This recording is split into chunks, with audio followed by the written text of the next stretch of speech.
When you woke up this morning, how did you feel? Out of all the possibilities, here are three. A, you felt excited and eager to begin your day. B, you felt okay, but ready for your first cup of coffee. Or C, you did not want to face the world and wished you could just stay in bed. If you answered A, I'm excited for you. You access a high level of your personal power. If you answered B, stay tuned. What you are about to hear will inspire you to consciously tap into your personal power. If you, like millions of others, answered C, you do not know how to tap into your vast reserve of personal power, and it is right within you. So I'm here with a set of keys which can open the floodgates to release that power and help you create a brighter, more exciting life. My name is Kathy Jacobson. I'm the founder of Modes of Emotion, and for the past 20 years, I've been helping people expand their personal power and improve their lives. In this video, I will share our basic model, which I call the 5 modes of emotional power. These 5 modes are the building blocks with which you can become the intentional creator of your life. Every human being possesses a vast reserve of power within them. Every single one of us has more power and ability than we know. Creativity, well-being, and wisdom rest within us, waiting to be released. If we can open the floodgates and let those gifts pour out of us, we become people of power. If we don't, the tragedy for ourselves and for the world is twofold. We lose when we don't know we possess such power. The world loses when we don't know how to access it. Now, you've probably heard such adages as thoughts beget results, or that success is 10% inspiration and 90% perspiration. And yes, both our thoughts and our actions certainly contribute to our results. But let's add the power of our emotions into the mix. When emotions unite with thoughts and actions, and they all point in the same direction, we experience amazing results. When these three energies are not united, chaos happens. Here at Modes of Emotion, we believe emotions are energy, and energy is power, and therefore, emotions are power. Strong, creative, unstoppable power. About 20 years ago, I made a list of every emotion I could think of, which was hardly a comprehensive list, and I experimented with separating them into different groups. I saw fairly quickly that they fell into 5 categories depending on how people experienced them and what happened when the emotions, were experienced. For a copy of my list, click the link below. Briefly, the categories are from highest to lowest. At the top, we find creator mode emotions, which are truly transcendent. And so when we call upon the energy of these emotions, our results feel miraculous. Below that are partner mode emotions, which are cooperative and produce results that we couldn't gain by ourselves. Then come observer emotions, which are neutral and basically free from judgment. Then one step below that are interpreter emotions, which both come from and result in struggle. And finally, victim mode emotions, which envelop us in suffering and misery. Since we all experience emotions of one sort or another all the time, let's look at these 5 modes as an emotional landscape, sites we can visit, and then stay or leave as we choose. Our emotions are places where we can be comfortable and also places that challenge us. They are locations we can explore, and then they are a home we can come back to. No matter how often we visit a particular landscape, each time it will be different. Any location varies according to the seasons, the climate, the politics and economy, and our own strength and stamina.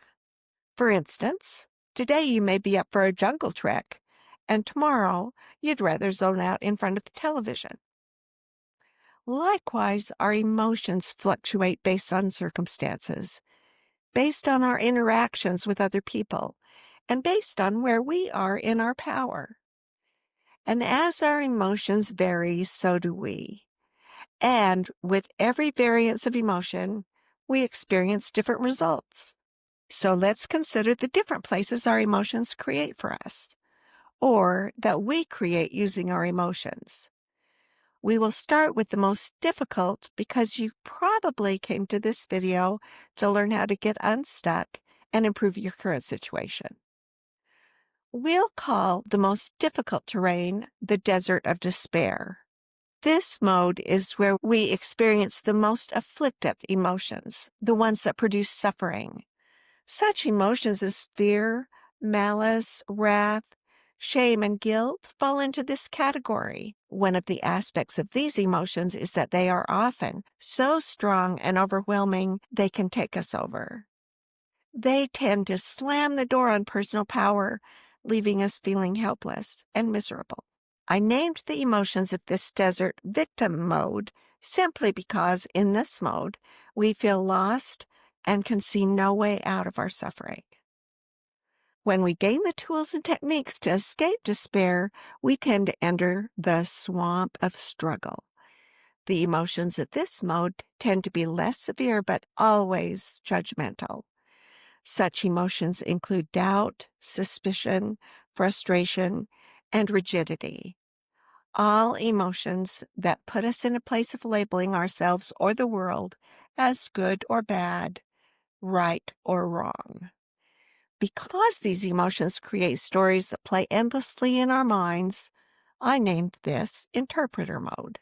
When we can release judgment, we become neutral and enter the meadow of moderation. In this mode, we experience such emotions as resilience, humor, patience, and surprise.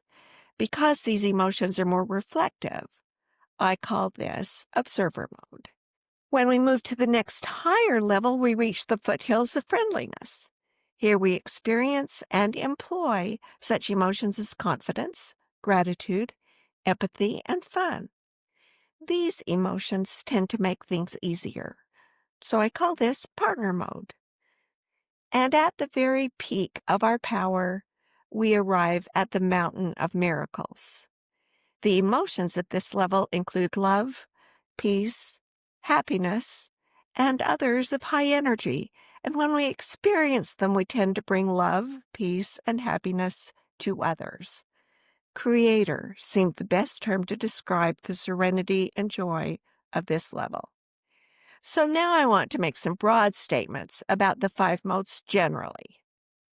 First, no emotion is wrong or bad, and I want to emphasize that. No emotion is wrong.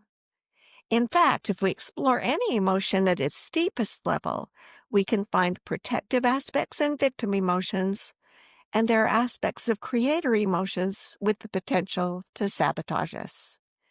No emotion is all good or all bad. Therefore, it's better to avoid such levels as positive and negative, even if the results feel harmful or beneficial. Second, it's very rare for anyone to be stuck in one of those modes 100% of the time. Most of us travel frequently from one mode to another. In fact, it's possible to experience every one of them in a single day. If your mind clings to something that happened yesterday or last year, you might wake up in interpreter mode. Then you go for a morning run and everything seems to be in your favor. The temperature, the cloud cover, cooperative traffic, and this indicates you're in partner mode. Work, the office feels fraught with people arguing, phones ringing, bad coffee, and you drift into victim mode. But then you go play a round of golf and you let go of all other concerns and you sink a hole in one. Creator mode. Third, and the most important step to freeing ourselves from any troubling emotion is to recognize it and to acknowledge it. It has been said that feelings buried alive never die, so we must necessarily bring whatever we feel into the light to reveal our dark emotions to ourselves and sometimes to others. And fourth, once an emotion is brought into the open, it no longer has the power over us. And we can choose what we want to do with it. We can resist it, play with it, resolve it, indulge in it, or master it. And when we master our emotions, we master our lives. So to review the key points, I'd like to circle back to the beginning. When you decide to embark on the journey of personal power, it's vitally important to begin from where you are. If you are starting from option C, getting out of bed in the morning feels like a monumental effort, that is your starting point. If you happen to be starting with option A, excited and eager to begin your day, you may already know you have power and want to see how much further you can go. So that is your starting point. Neither one is better or worse than the other. It's just where you are now. The way to recognize your starting point is to observe the results you are currently living with. If you are stuck and cannot see a way out of your misery, you may be in victim mode. This does not mean you are necessarily the victim of some external force. It does mean you need better tools and techniques, such as the ones we offer, to help you exit the desert of despair. If it seems you're stuck in some story that keeps playing endlessly in your head, and your situation seems to offer no good options, you are probably in interpreter mode. Wouldn't it be helpful if someone such as a life coach could help you get unstuck from the swamp and climb onto firmer ground?